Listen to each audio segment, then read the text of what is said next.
مرد نر امت محمد صلی الله علیه وسلم، مرد نر امت محمد نباید از گوسفند نر کمتر باشه. گوسفند نر چاق و پرده میکنن، بهش غذا میدن، آمادش میکنن برای روز عید قربان که در راه خدا ذبح بشه و بعد با شاتور استخواناشو تکه تکه میکنن با گوشتاش، بعد تو بشقاب میذارن در خونه ها میفرستن برای تبرک. میگه مرد نر امت محمد صلی الله علیه وسلم نباید از گوسفند نر کمتر باشه. اما بعضی ما که میبینیم که مرد نر امت محمد ابروشو بلند میکنه،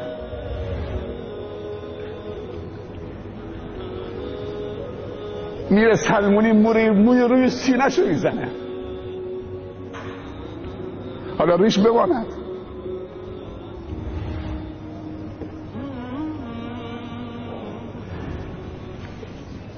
بعضی از مردان نر امت محمد ناخناشونو بلند کردن،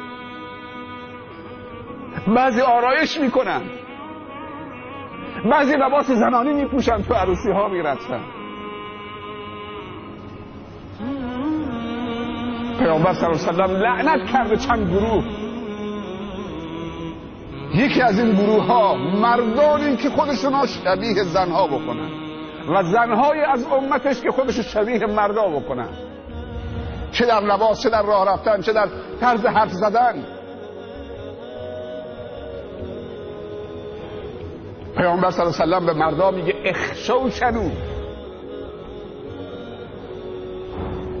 روزی 2 تکه بلند کرد، در جمع صحابه بلند کرد. در یک دستش حریر و ابریشم بود، در یک دستش طلا بود. گفت این 2 چیز بر نران امت من حرامه.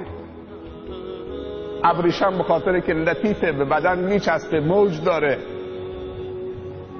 و طلا زینت زنه. خدا مرد کامل خلقت کرده. این 2 تا بر نران امت محمد حرامه. امروز جوانان میبینیم انگشتر طلا، گردنبند طلا، همه گردنشونه.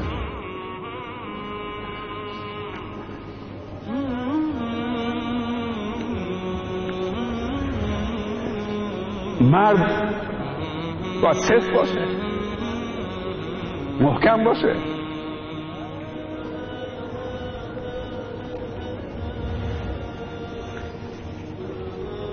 آدم تعجب میکنه تو بعضی مغازه هایی که نوشتن لوازم بهداشتی آرایشی.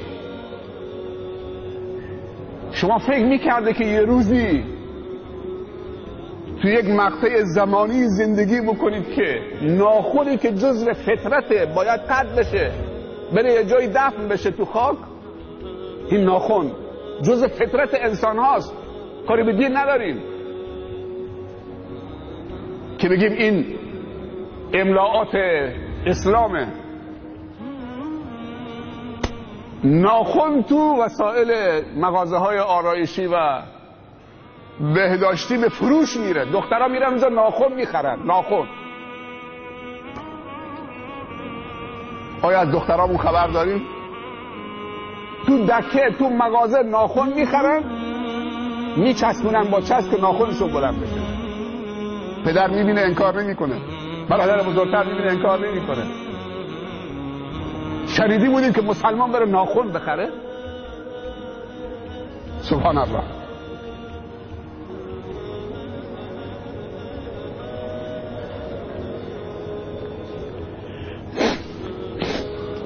پس زیباترین نوع مردن و دوست داشتنی ترین قطره‌ای که خداوند دوست داره قطره خون شهیدی است که در راه خدا چکیده میشه برای نصرت دین خدا. شیخ زاهد رحمت الله علیه میگه که مرد نر امت محمد نباید از گوسفند نر کمتر باشه.